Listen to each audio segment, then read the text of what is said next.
नमस्कार। आज हामी बताउनेछौँ चट्टानको बारेमा। अस्ति हामीले बतायो पृथ्वीको भित्र के पाइन्छ र पृथ्वीको भित्र कति गरम हुन्छ, त्यो गरमको माध्यमले पृथ्वीमा के बनिन्छ, त्यस भित्रमा पृथ्वीको भित्रको गर्मीले बनिनेमा चट्टानको मुख्य भूमिका छ र आज हामीहरू चट्टानको बारेमा बताउन गइरहेका छौँ।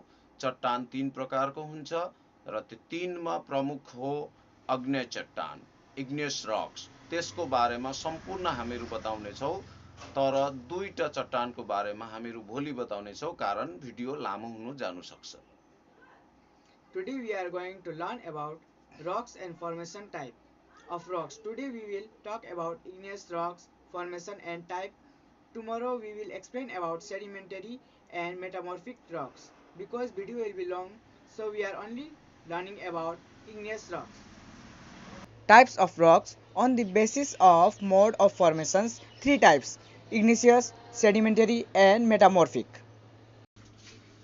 हामीहरूले यो भन्दा पहिला पृथ्वीको भित्रको इन्टिरियल को बारेमा बताएको थियो, त्यसको बादमा पृथ्वीको इन्टिरियल हिट तापमानको बारेमा बताएको थियो। आज हामीहरू बताउँछौँ टाइप अफ रक्स, चट्टान कति प्रकारको हुन्छ र कसरी फर्मेसन हुन्छ त्यसको। जस्तो 1 नम्बरमा आउँछ इग्नियस चट्टान, दोस्रो आउँछ सेडिमेन्टरी चट्टान र तेस्रो आउँछ मेटामोर्फिक चट्टान। Igneous rock formed by cooling of molten materials magma. Magma formed at depth not 40 kilometers. Magma ejected to surface lava. अब 1 नम्बर अग्नेय चट्टानहरू, जस्तो त्यो कसरी बनिन्छ। जस्तो पृथ्वी भित्रबाट पग्लिएको म्याग्मा बाहिर आएर चिसो हुन्छ अनि त्यसलाई नै भन्छ अग्नेय चट्टान। यो 40 किलोमिटर भन्दा बढी भित्र गहराईमा बनेको हुन्छ। सतहमा जुन निक्लिन्छ त्यसलाई म्याग्मा अर्थात लाभा भनिन्छ। Igneous rock comprise earth crust. All other rocks are derived from them. Also called parents of all rocks or primary rocks. 95% volume of outermost 16 km of earth. पृथ्वीको बाहिर समावेश भएर पाइने चट्टान हो।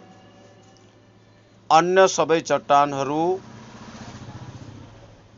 अग्नेय चट्टानबाट नै प्राप्त हुन्छन्। यो अग्नेय चट्टानलाई चट्टानहरूको अभिभावक या प्राथमिक चट्टानहरू पनि भनिन्छ। पृथ्वीको सबैभन्दा बाहिर 16 किलोमिटरको 15% आयतनमा यो बसेको हुन्छ। Types of igneous rock on the basis of mode of occurrence. 1. Executive igneous rock formed by cooling of lava on the earth's surface. As lava cools very rapidly, minerals crystal very fine. Also called volcanic rocks. Example: gabbro and basalts. Found in volcanic areas. Deccan Plateau regards soil in India derived from lava. Igneous rocks अर्थात अग्नेय चट्टानको प्रकारहरू। के घटना भयो भने अग्नेय चट्टान बनिन्छ। जस्तो 1 नम्बर बाहिर जुन चाहिँ पृथ्वीको सतहबाट लाभा चिसो हुन्छ तब अग्नेय चट्टान बनिन्छ। यो छिटो चिसो हुँदैन, खनिज क्रिस्टलहरू धेरै मसिनो भएर बस्छ। ज्वालामुखी चट्टान पनि भनिन्छ यसलाई। बेसाल्ट पनि भनिन्छ। ज्वालामुखीमा पाइन्छ यो चट्टान र भारतको दक्षिणको पठार पनि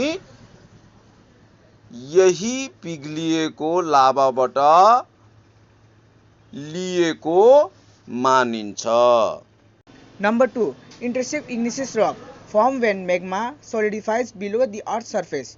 The rate of cooling below the earth's surface is very slow. Large crystal in the rocks. Common forms: batholiths, silk and dikes. Example: granite and dolerite. Two types: plutonic rock, deep-seated intrusive rocks; hyperbasal rock, shallow depth. 2 नम्बरमा आउँछ घुसपैठ गर्ने अग्न्य चट्टानहरू।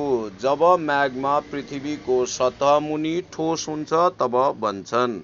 पृथ्वीको सतह मुनि चिसो हुने दर धेरै सुस्त हुन्छ र चट्टानहरूमा ठूलो क्रिस्टलहरू हुन्छ।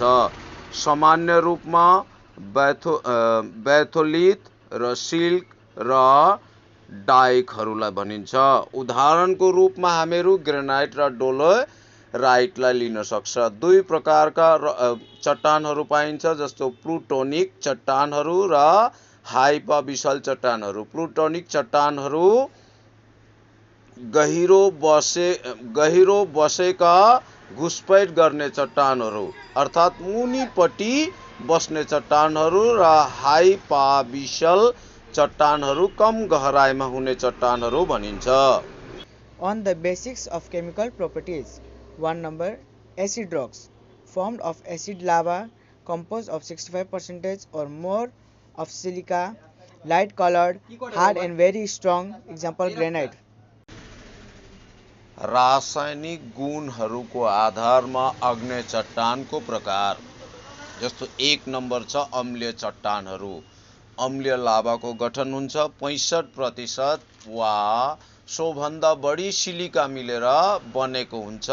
हल्का रङको हुन्छ, कडा र धेरै बलियो हुन्छ। उदाहरणको रूपमा त्यसलाई हामीले ग्रेनाइट भन्नु सक्छौं। Number 2, basic rock, formed of solidifications of basic lava, composed of less than 55% silica, more iron and magnesium, dark color and weak, easily weathered. Example, gabbro, basalt and dolerite. रासायनिक रूपमा विभाजित गरेको अग्न्य चट्टानको प्रथम भयो। अब दोस्रामा छ आधारभूत चट्टानहरू। आधारभूत लाभाको ठोसीकरणबाट बनेको हुन्छ। 55% भन्दा कम सिलिका, बढी फलाम र म्याग्नेसियम मिलेर बनेको हुन्छ। गाढा रङको, कमजोर र सजिलो पिघलिने हुन्छ। उदाहरण त्यसलाई ग्याब्रो, बेसाल्ट र डोलेराइट पनि मानिन्छ। आज हामीले तपाईलाई चट्टानहरूको 3 प्रकार हुन्छ र 3 प्रकारको चट्टानमा अग्न्य चट्टानको बारेमा विस्तृत रूपमा बताए। अब हामी भोलि 2टा चट्टानहरूको बारेमा विस्तृत रूपमा बताउँदैछ। आज केवल अग्न्य चट्टानहरूका प्रकार बताए हामीहरूले।